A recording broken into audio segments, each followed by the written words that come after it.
All right, let's jump right into this. Today, we are tackling something that's, universally awkward, sometimes just mortifying, and actually scientifically fascinating. We're talking about why your brain seems to absolutely hate remembering names. Oh, we have all been there, right? You see them walking towards you, they've got a big smile on their face, and your mind just goes completely poof, blank. It's this moment of pure social panic, and it always feels like a personal failure. But what if it's not? And that really brings us to the heart of it, doesn't it? Let's call it the awkward, nameless moment. It is that horrible, sinking feeling when you know you should know their name, but you just can't find it. It's gone. So here's the most crucial point, and I want you to really hear this. You are not rude, you are not careless, and you are definitely not dumb. Your brain is just incredibly busy. And in the heat of meeting someone new, a name is often the very first piece of data to get thrown overboard. But why? Why does that happen? Let's get into the mechanics of it.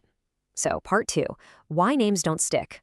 This is what's actually going on inside your head that split second you meet someone new. I mean, just think about this for a second. This is the cognitive chaos of a simple introduction. Your working memory is trying to juggle all of these really complex tasks at once. You're processing facial cues, their tone of voice, the whole social context, all while you're desperately trying to think of something smart to say back. And then, bam, right into the middle of that storm, someone throws you their name. And that's really the core of the issue, you see. A name, when you first hear it, is just an arbitrary sound. It doesn't connect to anything you already know. It's just this floating piece of data with no anchor. And this perfectly illustrates a really cool psychological concept called the Baker/Baker paradox. It's this fascinating idea that gets right to the heart of why some information sticks in our brains and other stuff just vanishes into thin air. So let's break it down. When you hear the job baker, your brain just lights up, right? It activates this whole rich web of associations. But when you hear the name Baker, well, it's just a label. It has no built-in meaning, so it just kind of floats around rootlessly in your mind with nothing to grab onto. I mean, look at this. It says it all. The word baker triggers smells, images, feelings, warmth, bread, all of it. The name Baker triggers, well, crickets, nothing. It's what psychologists call semantically empty. It arrives with zero context, and your brain, which is basically an efficiency machine, has a really hard time justifying the storage space. And the source material for this uses this unbelievably powerful analogy. Think about the last funeral you went to. You remember the feeling in the room, the people, the moments, the funeral itself. You probably don't remember the printed text on the order of service. Well, names are the order of service. They're just the label for the experience, not the experience itself. Okay, let's build on that, because there's another huge factor at play here. In this one, it's a bit more personal. Let's talk about your anxious brain's internal monologue. Does this sound familiar at all? While someone is telling you their name, you're not actually listening to them. You're too busy managing your own social performance, running this constant internal commentary on how you think you're coming across. The name gets said, but your attention is completely 100% focused inward. And guess what? There's a name for this too. It's called the next in line effect.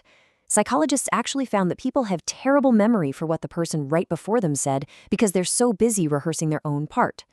Now, for people with a bit of social anxiety, this isn't just a temporary state. It's pretty much their default setting in any social situation.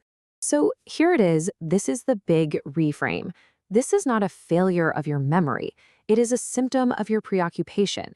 Your attention is simply pointed in the wrong direction at that single critical moment of introduction. Okay, so if your brain is so bad at remembering names, what is it good at? And this brings us to the really empowering part of this whole conversation. Understanding that you have a different and maybe even a more important kind of memory. Just look at this contrast. It's night and day. Your brain drops the label, the arbitrary sound, that order of service.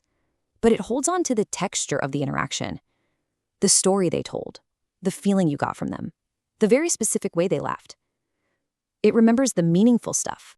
And that's because your brain is an associative thinker, not a hard drive. It's not a computer. People who are chronic name forgetters often have minds that are wired for context, for storytelling, for emotional attunement. It's just a different mental architecture. So let's just pose this question.